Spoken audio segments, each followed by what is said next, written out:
Hi friends, അസ്സലാമു അലൈക്കും. ഹിബാസ് വേൾഡിലേക്ക് എല്ലാവർക്കും സ്വാഗതം. നമുക്കിന്ന് ഉണക്ക കപ്പ എങ്ങനെയാണ് വേവിച്ചെടുക്കുന്നതെന്ന് നോക്കാം. 1/2 കിലോ ഉണക്കക്കപ്പ എടുത്തിട്ടുണ്ട്. അത് 2 മണിക്കൂർ മുന്നേ വെള്ളമൊഴിച്ച് കുതിരാനായിട്ട് നമുക്ക് മാറ്റി വയ്ക്കാവുന്നതാണ്.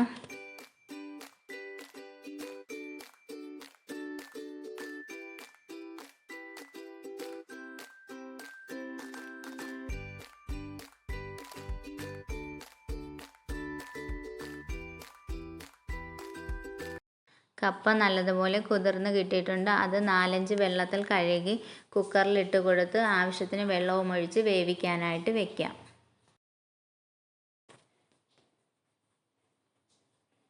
അരപ്പിനായിട്ട് അരമുറി തേങ്ങ എടുത്തിട്ടുണ്ട്. അതിലേക്ക് മഞ്ഞൾപ്പൊടി, ജീരകം, വെളുത്തുള്ളി, കാന്താരിമുളകും കറിവേപ്പിലയും ഇട്ട് കൊടുത്ത് ചെറുതായിട്ടൊന്ന് ചതച്ചെടുക്കാം.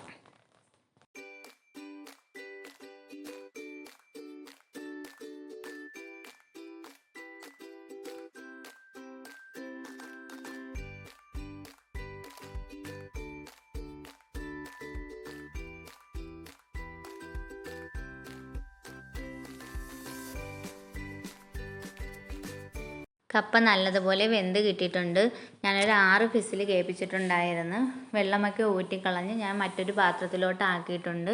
ഇനി ചതച്ച് വെച്ചിട്ടുള്ള അരപ്പും ആവശ്യത്തിന് ഉപ്പും ചേർത്ത് കൊടുത്ത് 2 മിനിറ്റ് ഒന്ന് അടച്ച് വയ്ക്കാം. അതിനുശേഷം നല്ലതുപോലെ ഉടച്ചെടുക്കാം. ഉണക്കക്കപ്പ ഉടച്ചത് റെഡിയായിട്ടുണ്ട്. എല്ലാവരും ഇതുപോലെ ഒന്ന് ട്രൈ ചെയ്ത് നോക്കണം. വീഡിയോ ഇഷ്ടമായാൽ ലൈക്ക് ചെയ്യാനും കമൻ്റ് ഇടാനും മറക്കരുതേ.